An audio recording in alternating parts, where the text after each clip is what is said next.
In the name of God, most merciful, ever merciful, and may God's peace and blessings be upon His holy Prophet Muhammad and the purified members of his household and progeny. Allahumma salli ala Muhammad wa ala Muhammad wa ajil farajahum. Brothers and sisters, Assalamu alaikum wa rahmatullahi wa barakatuh.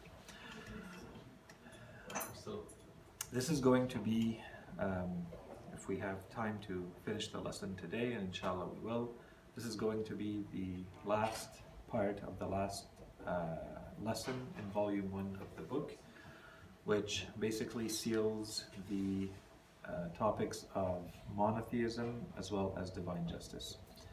So as we said, this is a series of 3 lessons that the author has at the end of the volume, dealing directly with topics under the general heading of divine justice. The first one had to do with free will. The second one had to do with what we refer to as divine decree and predestination, al-qada wal-qadar. And this last lesson is supposed to be directly related to the topic of divine justice. So a lot of what we covered until now in the 2 previous lessons, as well as this one, it basically converges in this last lesson. So there's a little bit of a repetition, but we're looking at it from a different angle. So I won't repeat a lot of what we already covered for lesson 20. After a little bit of an introduction, so we said that basically, if we look at Islamic history in terms of theology, we see that there was a big split early in Islam that happened between 2 schools of thought. So one of them was a lot more, let's call them scriptural, that stuck a lot more to the literal words of the narrations in the Holy Quran, and they tried to minimize, because of that, the reaction was to try to minimize the role of reason in Islam, and they wanted to preserve divine monotheism and tawheed to the extent possible, so they sacrificed free will for that. And on the other side, we have a group that basically emerged as a reaction to this group. So the first group was AlHasany, the second group is Al-Mu'tazila, and they gave a lot more importance to the role of reason in Islam. And to them, it became crucial to defend the principle of free will, to the point where they may have sacrificed some things that we hold sacred and we consider to be non-negotiable in terms of tawheed. Okay? So in this lesson, when we talked about it, and I don't want to repeat everything we already said, but basically we were saying the issue is not as simple as just saying Allah subhanahu wa ta'ala has justice or doesn't have justice. There's no Muslim that says Allah subhanahu wa ta'ala is not just. That's not the issue. We have to go back to some more philosophical issues from which this emerged. So the real issue, as we said, is when we look at an act, because the problem stemmed from there. When we look at any action, an act, a behavior, can we say that that behavior has intrinsically, does it have goodness or evil within it or not? So this is what's referred to in Islamic theology as al-husn wal-qubh al-dhati. So the act in itself has or doesn't have good or evil. Depending on how we answer this question, so Al-Ash'ari said that doesn't exist. Al-Mu'tazila say it does. Depending on what we say here, if we say it doesn't, then everything stops here. If we say there is intrinsically within an act goodness or evil within the act itself, then we go to the next level and we say, does a human being, does our reason, is it capable of distinguishing between the good and evil of those acts or not? So in itself, layer 1, in itself, does the act have goodness or evil? 2, depending on if we say yes it does, then are we capable with our reason, equipped with our reason alone, to say that it does have evil and good or not? Al-Ash'ari to this question, they said no, there is nothing good or evil in itself. The only way we know if something is good or evil is if Allah subhanahu wa ta'ala did it, then it's good.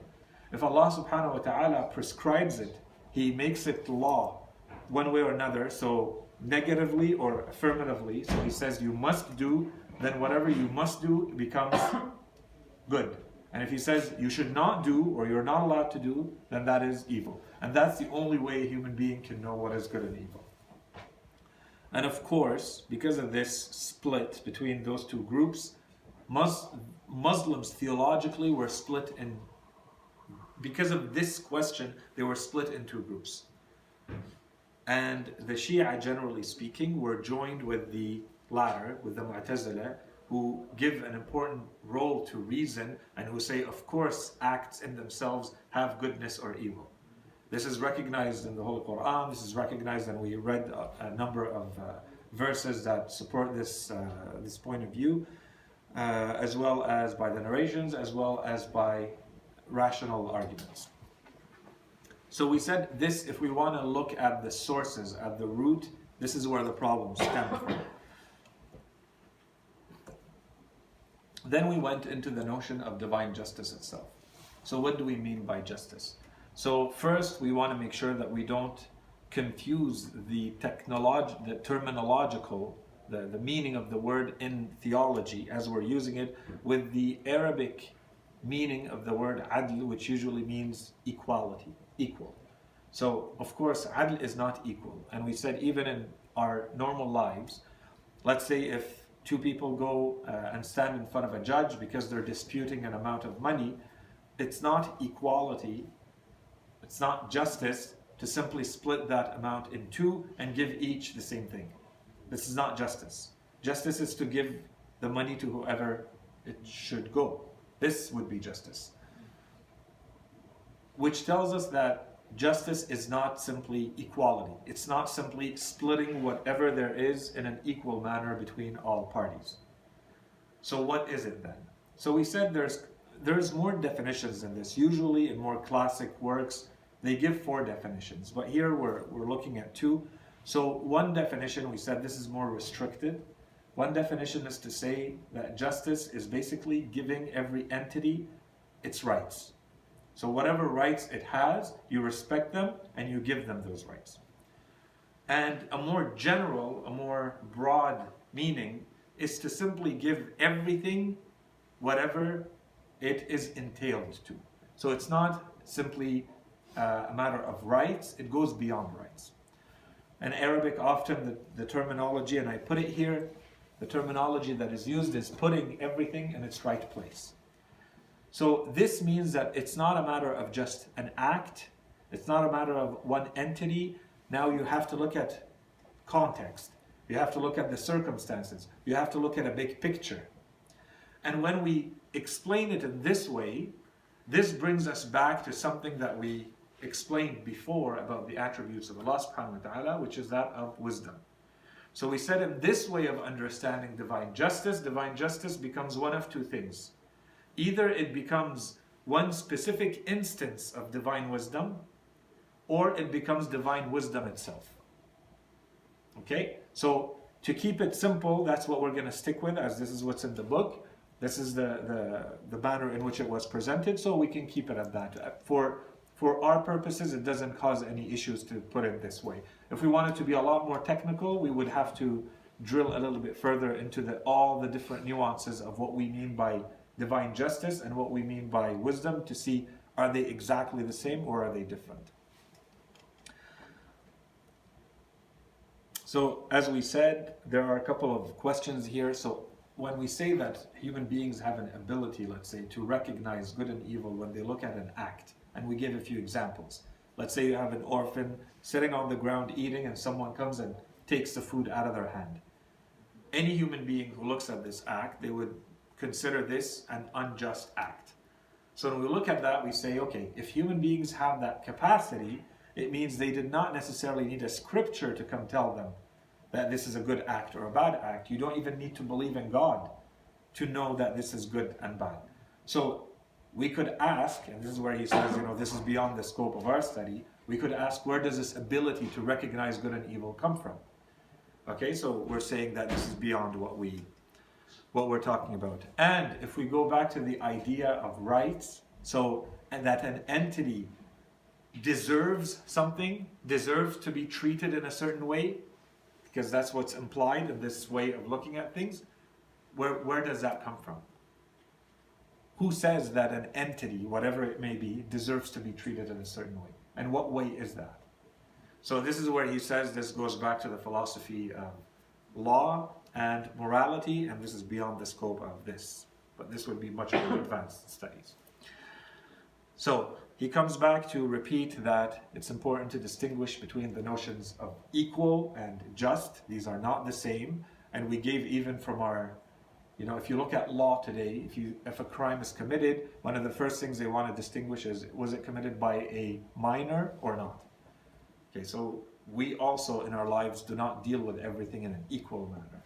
We look at the context and we give, depending on that, we readjust our thinking, our reasoning, which means we believe in justice in this sense. Justice does not mean equality. It's not an equal sign. So we said once all of this is kept in mind, now let's go to the universe. When we look at the manner in which the universe is created, first thing we notice is there's a lot of difference in the universe.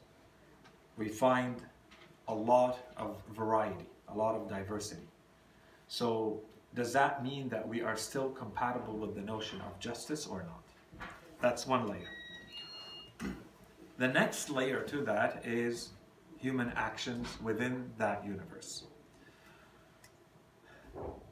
The general idea that we want to get to, so we said this, we're just going quickly over it to not to repeat too much from the last lesson. When we look at the manner in which the universe is created, although there is a lot of diversity, there is a lot of variety, the important point that we want to emphasize is you cannot look at every entity on its own. You have to look at the entity on its own plus how it fits into the big picture, how it fits into the big purpose. Once you keep that in mind, this is when you start seeing that every entity that is created is an entity on its own with its own completion or perfection, plus it plays a role in the big picture. It plays a role at the level of the universe. It plays a role at the ultimate purpose of all creation. It fits somewhere. And to fit somewhere means that it's going to have limitations. It's going to have a context. It's going to be given some things, and other things, they're not going to be given to it for this whole universe to work the way it does. So when we talked about divine wisdom, and we explained that the divine act is not random, and we'll talk about it again in a second, we said at that time, that Allah subhanahu wa ta'ala, when He creates, He doesn't create randomly, that the act is always, you look at the entity, but you look at how everything fits together, not only at the entity itself. And this is going to be very important to understand divine justice. The other part of it is, now we look at human beings and how they fit into that big context. Why do we have to distinguish human beings? Very simply, because we have free will. And this is the big difference. And let's not forget, initially in Islamic history, all of this stemmed in it. One of the main issues that these scholars were trying to solve is free will. What do we do with our free will? So when we look at the world, on one side, we see the world working as it's supposed to. So this is the rest of the universe. Everything we look at, there are laws of causality, there are scientific laws, the laws of the universe. They're doing what they're supposed to do. But then, within that whole world, there are these very exceptional beings that have been given, not in everything, in a very limited part of their lives, they've been given free will. You have not been given free will in the manner in which, let's say, your internal organs function. You don't control what happens in your brain, or what happens, how your heart beats, or how your lungs work, or. So there's no free will there. We think that we have full control of our lives, but actually, pretty much that entire dimension of our lives is functioning the way it's supposed to as part of the rest of the universe. There are universal laws that are always enacted, that are always in application, operating, and our body is within that. And to a certain extent, even other dimensions of us are within that. but we also do have a window, which is our free will. This is where we have to make an exception to see, so how does this work? We're saying that everything is supposed to function in a way that optimizes that the universe, every part of it, as well as the whole, moves towards an ultimate purpose. And this we can easily demonstrate for everything else, except when we look at human beings and their acts and sins, wrong, evil, bad actions. When you look at an act and you see that someone kills someone, there's lying and there's stealing and there's killing and there's injustice. So how does that fit in the big picture? Here's where we have to take a step back and look at what is the ultimate purpose. From our point of view as human beings, and based on everything we can understand rationally, as well as from religion and scripture, the whole point of this is to see what do we do with our free will. So for me to be able to exercise my free will, if it's really a free will, I have to be allowed to do the evil. And we talked about this when we talked about lordship, and we talked about this when we talked about divine will. We said we have to distinguish here between two types. There is a legislative will and there is a existential will. For my free will to make any sense, to actually be a free will, Allah subhanahu wa ta'ala has to give me the power that I actually can apply it, that I can actually use it, that I can, if I decide to do something wrong with it, He lets me do that. Otherwise, it's not really a free will. Does that mean that Allah subhanahu wa ta'ala wants me, wills me to do that action, that wrong, that sin, the murder, the lying, the stealing, Here we have to distinguish. Here's where we said there's a legislative will and there's an existential will. Legislative means by law.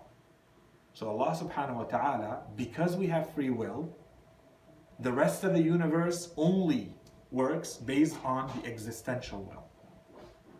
The sun does what it does, the moon does what it does, my heart does what it does, based on existential will. Because there's no free will. There's no choice. It just does because it's hardwired this way. In the window that has been given to me for free will, existentially, Allah subhanahu wa ta'ala allows me. He gives me the power to do anything I want with that free will. But He also adds a layer, which is the legislative layer.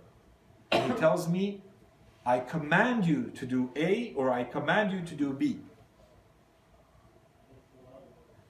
Is there a will? There is a will. But Allah subhanahu wa ta'ala splits it in two. He gives you the law and He wants to see how you're going to use your free will. If you use your free will in a way that matches what you were given, then you are part of the rest of creation. You're doing what you're supposed to be doing in the way you're supposed to be doing it. You are part of the tawheed of the whole universe. You are a servant to God. The moment you deviate from that, you've been given free will to, you can if you want to, then you're outside of that servitude. You've decided that you are the exception to the rule. And Allah subhanahu wa ta'ala has allowed you to do that. So, if you want to be like the sun and the moon and your heart and everything else, every atom in the universe, then Allah subhanahu wa ta'ala has shown you how. He's given you the laws, He's given you religion, He's sent you people, and He's given you reason to explain to you what you're supposed to do. If you do that, great. You've used your free will to remain within the tracks of Tawheed like you're supposed to, like everything else. But He's not going to prevent you existentially. He's going to allow you to do either or, as you choose existentially. Existentially as in with your existence. It doesn't mean He wants you to do the bad.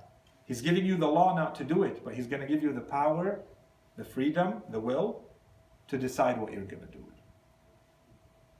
Okay, so why are we talking about this? We've already talked about free will, but now we're going back to the issue of divine justice. So how do we explain that there is evil in the world? So when it comes to the human actions, this is how we explain it. Yes, there is evil in the world, and we're going to talk about that in a second. But the evil in the world has to be split in different categories.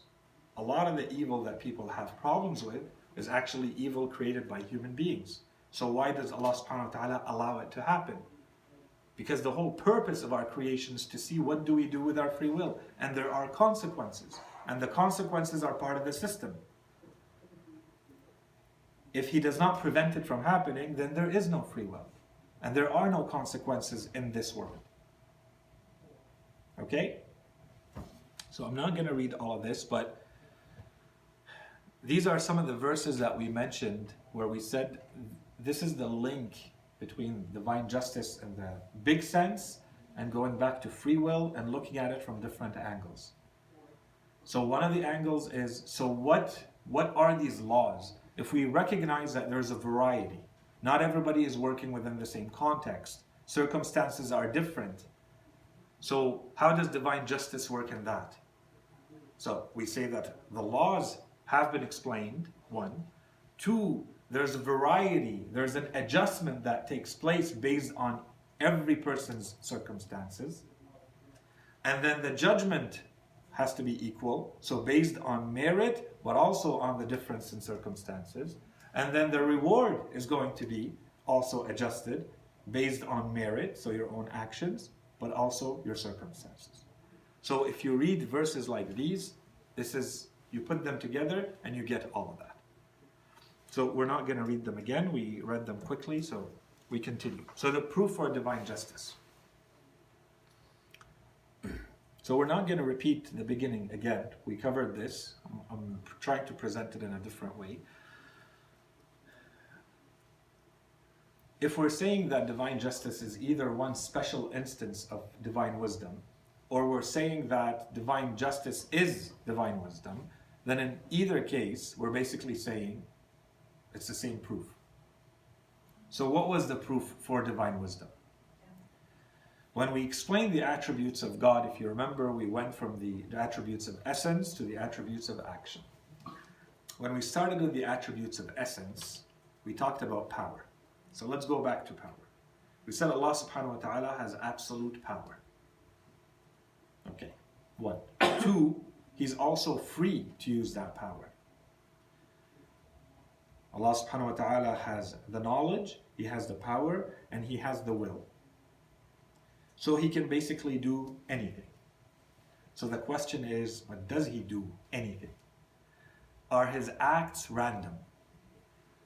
Or is there some sort of system, some sort of principle that tells us Allah subhanahu wa ta'ala when He acts, in what way does He act? And really what we're saying is, it's not that we're imposing anything like the Ash'ari said. It's not that we want to impose anything on Allah subhanahu wa ta'ala.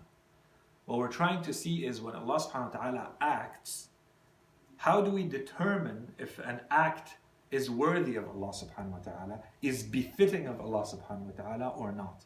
And the way to do it is to see how compatible is it with those attributes of essence. When we say that Allah subhanahu wa ta'ala has ultimate power, He has knowledge, He has will, He has wisdom, what were we saying? We're saying Allah subhanahu wa ta'ala does not act in a random way. Allah subhanahu wa ta'ala acts with purpose.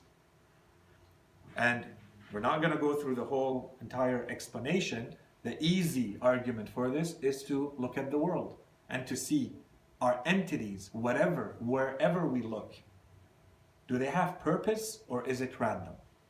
Is it chaos or is it towards something? Does everything do something, go towards something or not? And this is the easiest way to establish divine wisdom. If you keep that in mind, now we go back to divine justice. So we're saying everything that is created with purpose. Allah subhanahu wa ta'ala, although He has absolute power and He has the freedom to use that power, Allah subhanahu wa ta'ala does not act randomly. It's not chaotic. It's not a free-for-all. Allah subhanahu wa ta'ala acts based on principles, and that major principle that defines all of it is purpose, finality, teleology, as they say in philosophy. It has an end. It's always going towards something. It's not random.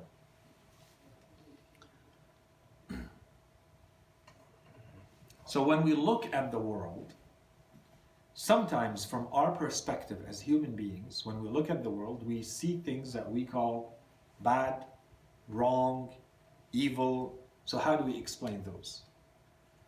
If we keep this in mind, then those become easy to explain as the author calls secondary, or I'm going to use another term, they're relative.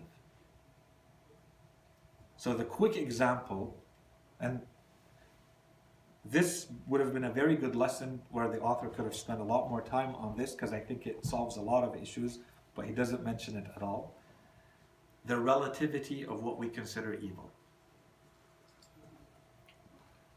It would be one discussion to show that there are things that are evil in an absolute sense. It's a completely different discussion if every evil we find is relative. If I look at, I don't know, bacteria, or I look at a snake, and I say this is evil. Why is it evil? Because the bacteria is going to harm me. Okay, that's from your point of view. That's relative to your perspective. This looks like it's an evil to you. From the point of view of the bacteria, is it an evil? No. The snake might bite you and may poison you. From your perspective, you're being harmed. From the perspective of the snake, is this a bad thing? No. So you're looking at it, although you're calling it an evil, you're calling it a bad, a wrong, a harm, it's relative. It's relative to your position. These are simple examples, but a lot of the evils that people talk about end up being of that kind.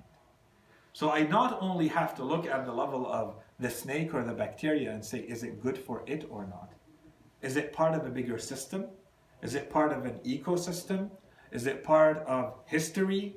Is it part of the universe? Is it doing what it's supposed to do or not? And if you look at it from that point of view, then it's no longer about an evil or a harm. There are laws of causality at play. This is the kind of system that we're in.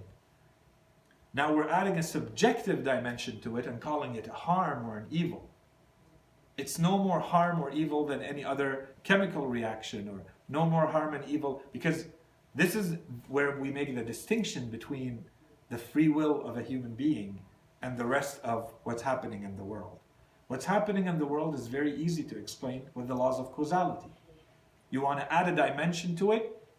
I'll let you do that if you agree with me that you're looking at it from your relative perspective, your relative point of view. I'll agree with you. It may be harming you, but you're not the center of the universe. You're part of this universe. You are going to come into this universe like everything else, and you're going to leave this universe with one way or another. And in the middle of that your life between point A and point B, you're going to get sick and you're going to get harmed, and there are limitations and there are contexts. All of this is just laws of causality. Welcome to this world. This is how this world was built. This is not a matter of good and evil. This is just causality. Now, if you go into the free will discussion, where you're saying a human being is deciding to be evil, that's a different discussion, and that's the one we just talked about. Okay?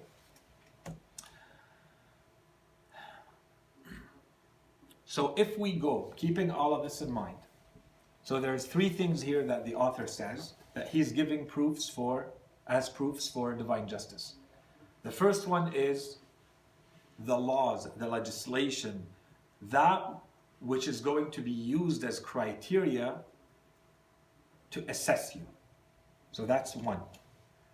So given this world, with the way it was constructed, with its limitations, with its laws of causality, with the context in which you're coming into this world, what can we say about the laws that are supposed to be used to assess your acts? So the first one, as we said, is, and the verses of the Quran were related to those, that no entity is going to be burdened by anything that it cannot handle. That's a law. So we can look at that existentially, and that would be more than what we're talking about here today, but that's definitely an important topic. No entity is going to be burdened by anything that it cannot handle, one. And legislatively, that is also the case. So it can be interpreted in two things. Globally, Allah subhanahu wa ta'ala understands human beings. He created them. So if He gives them laws, He knows where they fit in history, what they're supposed to do with them. He's going to give them laws that work for them. That's one. But it could also mean that if a law is given to you or commanded to do something, and you can't because of your circumstances, then that law does not apply to you. Or it only applies to you to the extent that you can apply it. And the part that you cannot apply it, well, it doesn't apply to you. So he's going there. Why? Because historically, these were the issues that were discussed between Ash'ara and Mu'tazila about divine justice. So they're saying, can Allah subhanahu wa ta'ala command you something that you can't handle? Well, the Ash'ara will say, of course He can. He's God, and He's all-powerful, and you're insignificant little nothing, and whatever He wants to command you, that's what He commands you, whether you can handle it or not. Because there is no such thing as an intrinsic good and evil or weight in itself.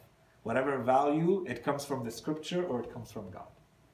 So if God is commanding you, then that's what it is. That's what you can handle, regardless of. Okay, so one. Two, at the level of the judgment. So how will Allah subhanahu wa ta'ala judge you? Given what we said in one. So here we're saying, of course, we believe that Allah subhanahu wa ta'ala will judge you based on your merit, based on what you actually did, and based on the circumstances you were in.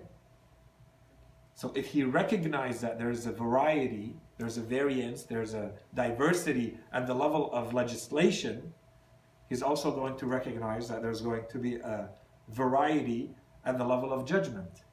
If you were not able to do for good reason, then you will be judged according to that.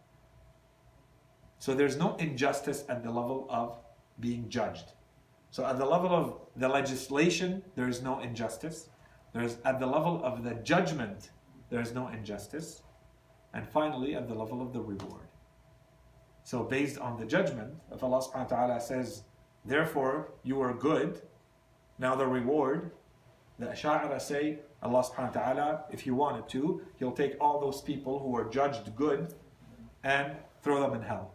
And there's no issue with that. Because He gets to do whatever He wants. And we say Allah subhanahu wa ta'ala would never do that. Not because He can't. The issue is not that He can't. The issue is He won't. Because it's not compatible with His attributes. It's not compatible with that type of God that we have. He would not do that. And that's why He repeats it all the time. That Allah subhanahu wa ta'ala will never commit an injustice towards anyone. Why? Why is there that insistence on it? It's not that He can't. It's that He will not. And there are verses in the Quran that say it's because He prescribed it upon Himself. And in other verses you understand the way in Arabic, the wording, the grammar of those words, basically those statements, it says it's not befitting of Allah subhanahu wa ta'ala to act in those ways. Yeah. Sayid, but He has the free will to apply those qualities. He chooses to be those things. That He chooses to be all-powerful? All-powerful, no. all-merciful, or... So action or essence? Actions is He chooses. Actions He chooses, but we said they derive from His essence. Yeah. Okay. So He is those things. Yeah. So He can. So if He is those things, He can't be not murdered. So how could He throw us in hellfire? So one way to define attributes of action, some of our scholars have said, are those attributes that have both the positive and the negative. An attribute where he does, you can attribute it to God, you can qualify God by an attribute and its opposite. You can say Allah subhanahu wa ta'ala is happy with you or he is angry with you. If you can say both, that's an attribute of action. So which means he can be both. Right. Because both can stem from the attribute of essence.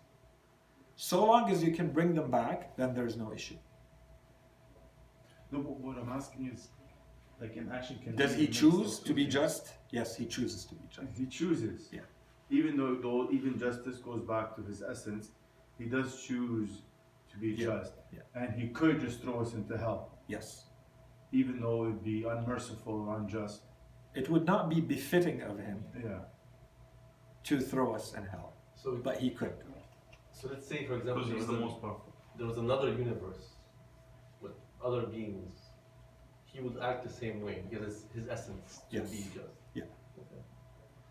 Yeah. I don't want to open the topic because this one would be big and it's going to cause more questions that we won't answer now. Okay. It needs like 10, 15 a series of lectures to drill down into those questions. But this is what we talked about. We mentioned it more last week. I skipped over it now.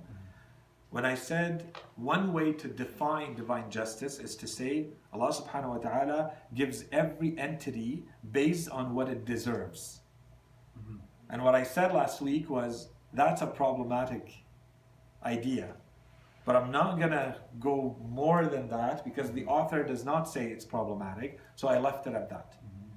But the reality is, if you go into advanced courses, you see that the idea that any entity has a right over God is completely rejected. You have no right. We don't And- deserve anything ultimately. Exactly. And we gave examples, said like if you created an entity in your mind right now, does that entity have any rights over you? Is it entitled to be treated in a certain way in your mind? No. If you decide that it doesn't exist, it doesn't exist. If you decide to torture it, you torture it. If you decide to reward it, you reward it. Well, really, this is what we are. So what right do we have? We have no right. The only entity, But that almost sounds like what the Sha'ira are saying then. and that's why I was going to end the lesson by saying, the truth is, the Ash'ara are not wrong. Okay? Subhanallah. The ultimate conclusion that they're reaching is not wrong. They're actually right. They're actually more right than the Mu'tazila. Okay? I'm going to dare say it this way. The problem is they don't know how to argue their case. Their argument is all wrong. Yeah. The conclusion is right. But we need to add to it.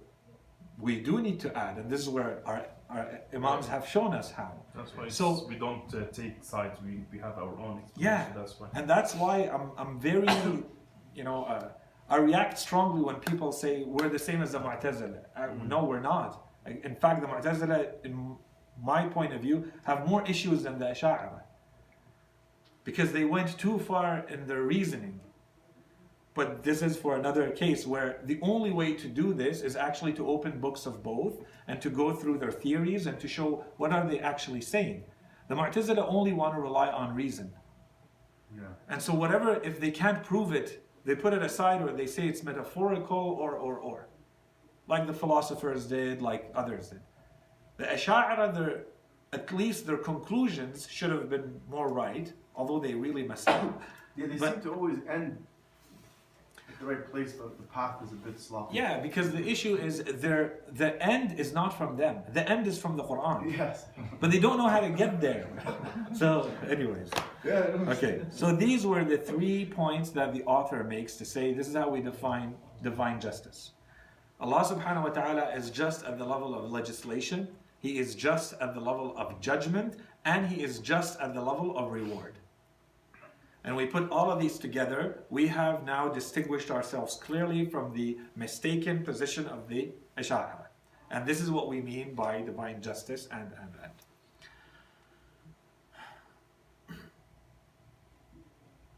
Okay. Here, let me just see what's next. Okay, so generally speaking, the first half of the lesson was done at this point. And then the second half is not really a lesson so much as it is 4 objections that the author says are the main objections against the notion of divine justice, and those are the ones we're going to cover quickly now. Before I go there, I wanted to mention one quick point, because the author does not allude to it at all, and I think it's important. The topic of divine justice is big and complex, and as we repeated that a few times, this is a very almost superficial overview. So, however it was presented, I stuck with it. Here, although I wanted to add, there's something that he did not mention that is usually mentioned even in introductory courses, even in introductory works. And that is, he presented this, and we said he's insisting too much on, I think my personal opinion, is that he's insisting too much on reacting to the debate between the Ash'ari and the Mu'tazila, which may not really applicable to us, okay? What is more applicable to us is understanding the issues of evil in the world and how can all of this be happening in the world when we say that there is a God and that God is good and just. So one thing that is, I think, missing here is one little quick discussion on proving divine justice by the negative argument, which is what? Why does divine justice, so this is one of there's a few arguments, but this is, I think, the best one if we want to do it very quickly. Why is injustice found? What triggers injustice? In the case of anything that we know of, that we could think of, injustice is usually as a result of either ignorance,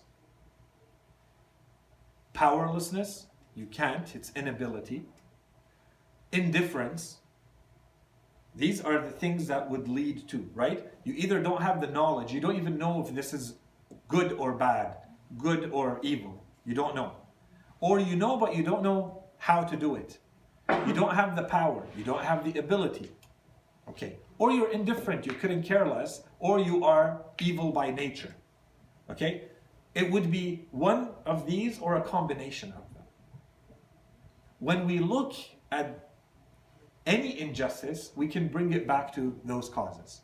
When we look at Allah subhanahu wa ta'ala and compare that with His attributes, we see that none of this can be found in Allah subhanahu wa ta'ala. So while injustice, while evil, while wrong can be explained in any other entity with this, it can be explained in the case of God. And this usually is presented as an argument to say Allah subhanahu wa ta'ala has no reason to be unjust. Okay? And this is the part that I thought was, you should have at least mentioned it. There is no reason for Allah subhanahu wa ta'ala to be unjust. So before I project my anthropomorphic ideas that this is what I find in human beings, so I want to apply to Allah subhanahu wa ta'ala, why is it when I see injustice, where does it come from? In the case of human beings, this is what triggers it. So what would trigger it in the case of Allah subhanahu wa ta'ala? And so our scholars spend, if we wanted to spend time on this, we would show that none of this is the case for Allah subhanahu wa ta'ala. Therefore, nothing triggers injustice in Him. He has no reason to be unjust. Okay? So this is very quickly, maybe you can take it out of that last statement here. So the 4 objections. Objection 1. How are the differences between creatures compatible with divine justice and wisdom? Why have all creatures not been created equal? So if someone looks at the world and they say, okay, you say that there is a God and that God is just. Yet when we look at the world, we see that entities, creatures have been given, there's a lot of difference, there's a lot of diversity and variety between them. How come? If it was really a just world, there wouldn't be that variety. The first part of that answer is, if we look at the world in which we live, Allah subhanahu wa ta'ala decided to create this type of system with causality. Everything that we could think of works with cause and effect. For cause and effect to work, you need difference. For everything we have in this world, we need difference. Nothing would work if things were the same. So, it seems like a very simple answer. It's actually a very philosophical answer. We have statements from Imam Ali and some verses of the Quran that insist on this, so we're not going to spend more time on that. So the short answer is, the world, especially the material world, but not only, but the one that we see, the one that we live in, this is a material world. In the material world, for things to operate, to be functional, for the laws of causality to work, you need difference. That difference makes things work. If it was all uniform and the same, there wouldn't be a point to create this kind of world. And we can't think of any other type of world. So the argument stops there. So the author says, so it's absurd to say there would be no variety, no diversity. Okay, that's one. The second answer, he says no one before the act of creation can impose on Allah subhanahu wa ta'ala what type of world to create. So here, I added here, this is I think the simpler way of putting it. The more complex way of putting it is to say, this is the answer to the question, why this world? Why this system? Why these laws? And no one can really answer that question. This is what Allah subhanahu wa ta'ala decided to create. No one has asked Imams or the Prophet. Well, the short answer to this is the system that gives the maximum benefit and for the maximum purpose, finality. This is the answer that we have. And the Urafa and the philosophers have a lot of very well-known statements around this. لَيْسَ فِي الْإِمْكَانِ أَحْسَنْ مِنْ مَا كَانَ. Okay? They say there cannot be in potential existence, fil imkan, in the world of the contingents, of all the possibles, there is nothing in the world of the possibles, all the possibles, that is better than the one that is. Okay, so that summarizes the whole argument to show that this is the best world that it could have been. And we have narrations from the Imams and some verses of the Quran that show that. When the Quran says, Allah subhanahu wa ta'ala, when He creates always in the best way, in the best shape. الذي أحسن كل شيء خلقه. Yeah. I'm curious how you answer this, Sayid. You hear it a lot, like atheists will always argue that they can create a better world. And I agree, okay, and they'll concede the fact that there needs to be differentiation. But since God is the best creator and He creates things for their goal and for their purpose, then why would a child be born with a fatal illness and a fatal deformity? This was not caused by another person or evil from another person. He came into this world in that form, and it's not necessarily part of an ecosystem. It won't either support life or take away. They understand why you can get cold, because you get cold because it's cold outside, you get sick, it's part of contact. But when something is created initially on day one like this, how would that be considered loving and merciful and designed well? How would you answer that? So one thing is, inshallah, we're going to get to it. I don't remember if it's the second or another one. It's the third objection. I'm going to start with what's not addressed in the lesson. I wanted to keep it till the end as a very quick point. But I'm going to mention, no. If you're asking, it's because this is where it should be mentioned. The fact that we don't see the direct linkages doesn't mean that they're not there. The fact that we want to base everything on purely materialistic means doesn't mean that it's only purely materialistic means leading to it. And this lesson is entirely built on materialistic means. It's entirely based on the materialist world we live in. But he doesn't go beyond that. When our religion puts a lot of emphasis on the other, the more than the materialist. So you may think that the world works in a certain way based on your laws, but then our religion comes and says, if you are really kind and generous towards your family members, Allah subhanahu wa ta'ala will extend your life. Or if you are not good to someone else's family, then something awful is going to happen to your family.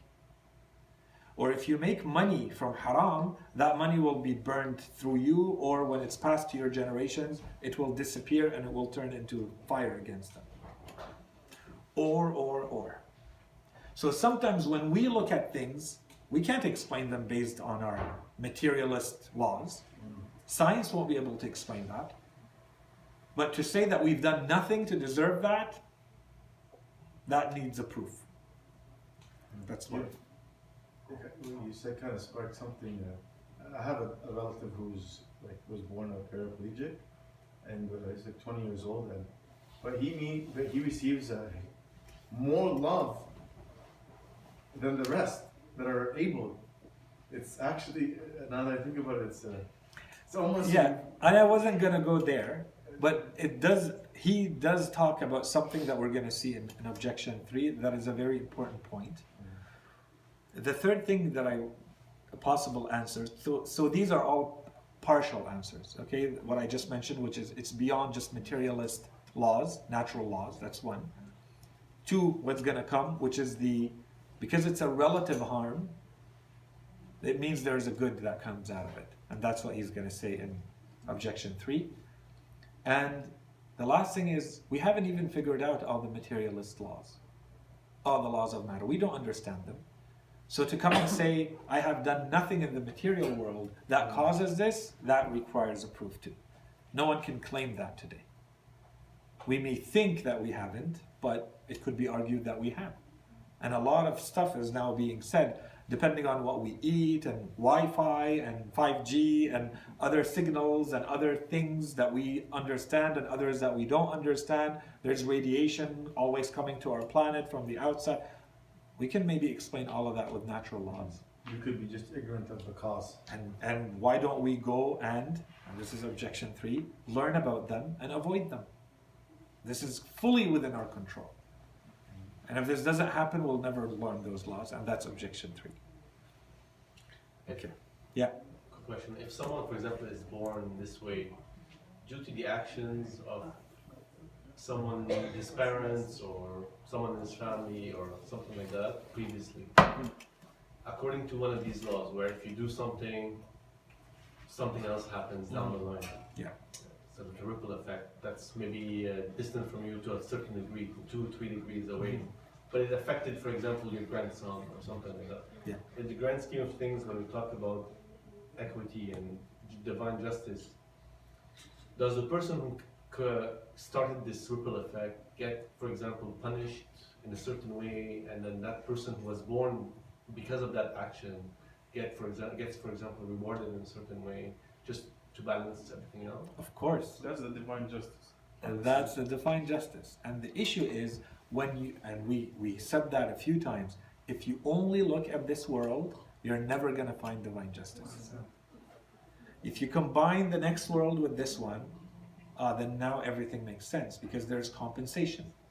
In fact, I want to say there's overcompensation, but let's just say there's compensation.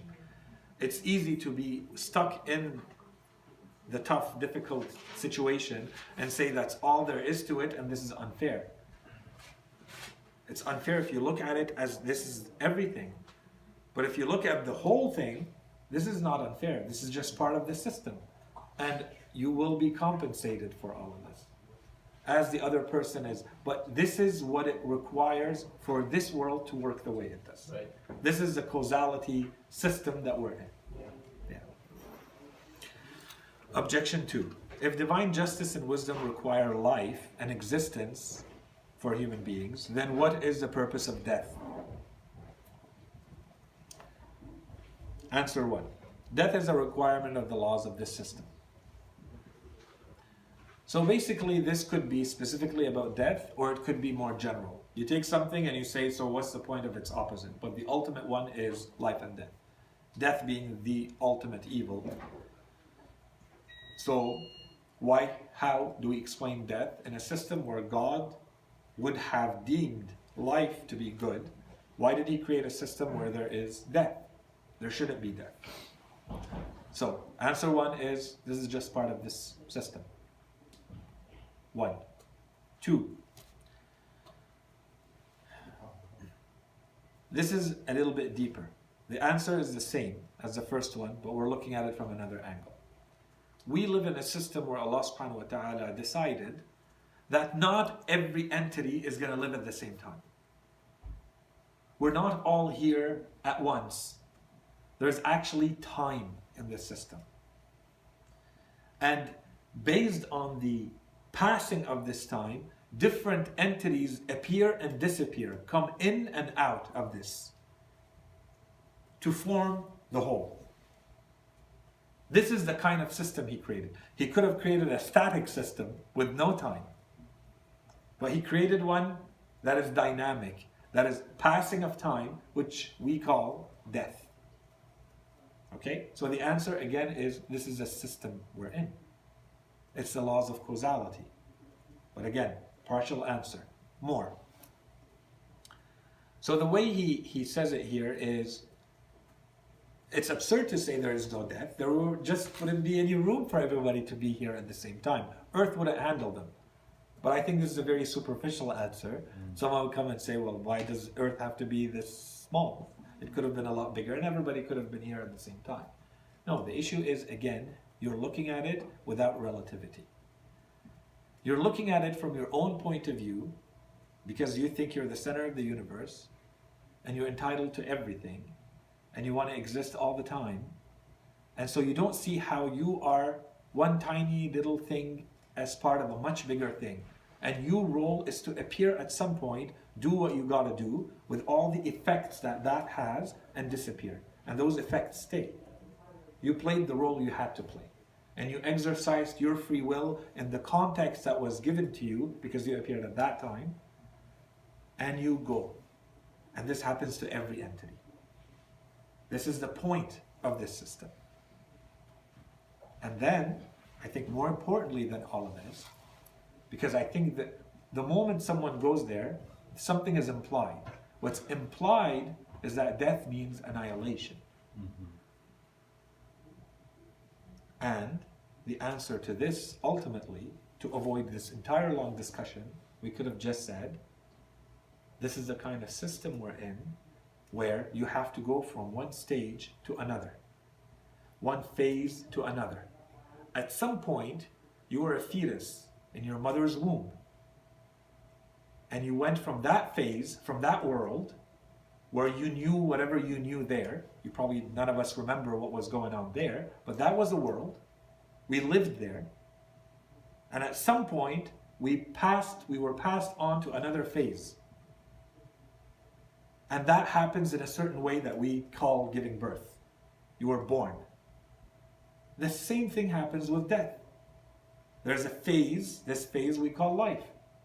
And at some point you have to move on to another phase that we call the afterlife. Death is that mechanism that brings you from here to there. That's a bridge. It's not an annihilation. Unless you understand it as an annihilation, you won't look at it as why is there death. Death is just part of the equation. Everything is moving. There are milestones. Death is a milestone. The laws change completely. Here you have free will, you act. Over there you get the results of those actions that you put in. Okay, so that's the real answer to this objection. Objection 3, which I think is probably the biggest one that we hear, how are natural disasters, and he lumped them together. I tried to split them when I gave the lesson. How are natural disasters and social crises compatible with divine justice? It looks like it's very small, but that's basically everything we really care about. So on the one side, we have everything that we find in nature. Disease, earthquakes, storms, volcanoes, and anything else we could think of as natural disasters. And then social crises, war, oppression, social injustice, poverty, famine, so on and so forth. Answer 1. The first way to look at it, especially for natural laws, is that they are part of the natural order of things. A volcano is not a bad thing in itself. A storm is not a bad thing in itself, and an earthquake is not bad in itself. Again, you are projecting. It's a relative evil because you happen to exist at this point in time, in this geographic location. It may seem that it's a bad thing. It's only a bad thing for you, and maybe not even in every aspect that it's a bad thing. if you look in the grand scheme of things, maybe that's what's required so that an entire civilization prospers afterwards. This is the storm or the earthquake or the volcano that will allow them to come and live here for 10,000 years. Okay, so this is if you look at the big picture. These are just natural laws at play. That's one. If we look at the social crises, so what's implied here is there's human intervention. Well, we explained all of that when we talked about free will. So we don't blame that on God, we blame that on human beings. The point of their existence is to use their free will. If they decide to use their free will in a way that causes a war, then so be it. That's what they decided to do with the world given to them. And this is the only way they're going to learn, and this is a second point, this is the only way they're going to learn that they are all part of a whole. The way we live in this world is not only an individual life. We're not entities in a vacuum. We're entities that are part of a network that goes in time. So there's a time responsibility and in space to every other human being living with us. This is the whole point of this. If you're not going to understand it based on reason, you're going to understand it based on experience. And if this generation is not going to understand it, maybe the next is. And if it's not going to be in this century, maybe it's going to be in the next. But at the end, the ultimate good is what's going to come out of this. That humanity will realize this because of the catastrophes they have created. They will learn lessons from them. When the events happened in New Zealand a couple of weeks ago, I was giving lectures elsewhere, and people out of the blue, they were coming and saying they wanted to talk about divine justice, and they were saying it's one thing to talk about it in theory, it's another to see something that you think is pure evil. And then suddenly it's like it's turning into something good. As evil as it was, there's a lot of good that comes out of it. If you look at a bigger picture, then suddenly you see that it's like a milestone and something happened and things moved in a direction. Who could have thought that things would move in that direction? It's unpredictable, but it took an event like this one to move it in that direction. But isn't that a dangerous way of thinking? It is. Like you can start doing the wrong things in your belief that you're doing it for the greater good or the future, but ultimately you're basically genociding people. Of course. And that's a huge topic in the philosophy of history. That's what fans. Yeah, exactly. In the philosophy of history, this is history moving. The only thing I would say is who can predict what happens with your event? With whatever you want to do. Oh. That's why you're ultimately responsible for yourself and how you use your free will. And you can't play around with make it gray when it's black and white. When you have a religion and you have values and you have principles and you're supposed to know good from bad, you're supposed to do what you do. Don't go playing around with those because the end is going to justify whatever you want to do. That's unacceptable. That'll never be the case. But how history unfolds itself through these events, this is in the hands of God. Because in other cases, this catastrophe leads to a bigger catastrophe and a bigger one. In this case, we were able to see quickly some positive come out of it. Yeah. This kind of thinking is like evangelicals do Yes. in supporting Israel at the sacrifice of Christian Palestinians. You know, Yeah. in order to force the end Yeah. times. And we have it the they same steal way. Christian lands. The Mahdawiyya, there's a whole movement that say the more evil we create in the world, the more it's going to accelerate the reappearance of. Okay, that we have that. In every religion there is this group the that thinks group. that way. Yes. Yes. The second point here, the second answer to these objections, is that whether we look at it as natural disasters or we look at it as the result of human action and intervention, the reality is humanity evolves through this. If these difficulties, whether natural or human-made, were not taking place, and here I just wrote a quick list. This pushes human beings to innovate, to make progress, to research, to build, to use nature, to explore, to evolve. to be patient and resilient, to sacrifice, to learn lessons, to mature. And the point here, the author doesn't mention it, but I think it's very important. What you get out of this, or actually he does when he talks about patience, what you get out of this is it's not only good for this life. What has forced humanity to evolve and to develop and to move from one generation to another that is better is these kinds of catastrophes. So you prepare and you plan and you research and you make sure it doesn't happen again, and you learn lessons and you pass them down and you make them into laws and. You end up saving people in the future. Of course. The world we live in today, in a huge part, is a result of 2 world wars that ended up creating the United Nations and forcing countries to live by certain codes and. Why did this happen? Okay, otherwise we would still be living in a completely different world with the scientific development and evolution that we see today. A lot of it has to do with war. Everybody's doing it for military reasons, but we get to live much more luxurious and easy lives as a result, because there's other applications to it. Anyways, here the point is that I wanted to add is it's not only good for this life. It is good for this life. So that's if you want to concentrate more on this life. The point is these difficulties, whether natural or man-made, if you look at a higher level, the ultimate good that comes out of it is it's good for this world and it's good for the next. And I know you said this is dangerous thinking, and it is. But this is where resilience comes from. This is where patience comes from. This is where sacrifice comes from. If there are no difficulties, you have no chance of proving yourself. This is what distinguishes one person from another. Your merit based on the difficulties you go through and how you handle them and what you do with them. What good you can make come out of them. The last objection. How is eternal punishment for temporal sins compatible with justice? So if we take scriptures at face value and we rely on the way that the Holy Quran and the narrations tell us that there are sins for which, or there are people who will be punished eternally for the sins that they have committed here. And in certain cases, the sin itself is very limited in time.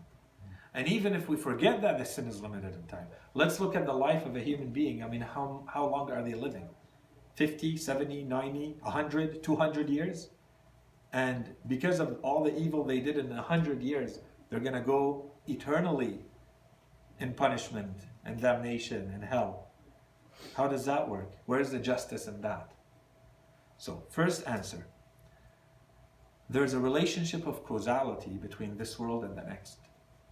What happens in the next world is not, again, in a vacuum. Whatever you do here is going to have it's a cause to an effect that you are going to get in the afterlife. The relationship is very direct and very clear. If we look at the world that we live in today, when we see that there are situations where an act that may look like it's temporal, it's very limited. I take something and I stab someone in the eye with it. My act lasted 1 second. The effect, the result of my act, is that this person is blind for life. We have in our lives today a lot of cases where you see that because of the laws of causality, you may look at something as being very limited in time, but the effect of it is going to be permanent. Well, this is no different. The only excuse we can have here is to say, but I didn't know. So in the case of poking someone in the eye, I know what the result is. I know what's going to happen. If I fall down in an awkward and bad way and I lose the use of my limbs for my life, it's something that happened in a second, but I'm stuck with the permanent damage forever. There are a lot of cases where we see this in life. The issue in this case, so the issue is not that do we encounter this or not, or is this different for the afterlife? No, this is how causality works. The issue is, but I don't know. And here's the answer, you do know. The whole point of religion is to come tell you, Here are the red lines, don't cross them. You are in a situation of cause and effect. You do this, you create this cause, this is the effect. You create this cause, this is the effect. So where's the injustice in this? All you need to do, if it would be unjust if I said, I don't understand that causality. I don't know that if I do this, this is going to be the end. Okay, I can understand that. If you didn't know. And that's the point of religion. So that you do know.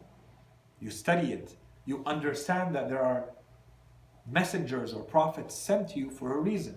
To tell you this. The stuff that you don't have access to in this world. So that they make it clear. You are in a relationship of cause and effect with the afterlife. Right now, you're putting the causes in place. The effect is there. Someone may come and say, okay, but it's late. It's very late in my life. What am I supposed to do? This is impossible. No, it's not. Religion says there's also a door that's always open called repentance. You can still fix and change the outcomes until your last breath in this life. If you decide to use that path, that's it. You fixed it. Where's the excuse? Where's the issue? Again, I'm going to say there's compensation and then there's overcompensation. For 1 second of sincere repentance, asking for forgiveness, all the sins disappear. And you go to the next life without any sins.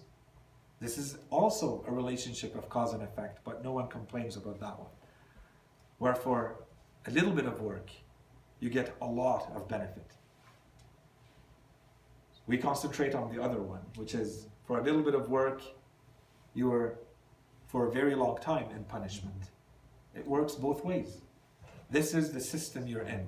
It's a cause and effect. If you understand it, then there's no excuse. And I think that is it. So here we have at this point finished the lesson 20, the last lesson of volume 1. We've covered, generally speaking, the introductory courses that had to do with understanding the difference in a worldview where God is in the middle, theistic worldview, and a materialist worldview, the importance of religion, and then we went into proving the existence of Allah subhanahu wa ta'ala, His attributes, and we ended with divine justice.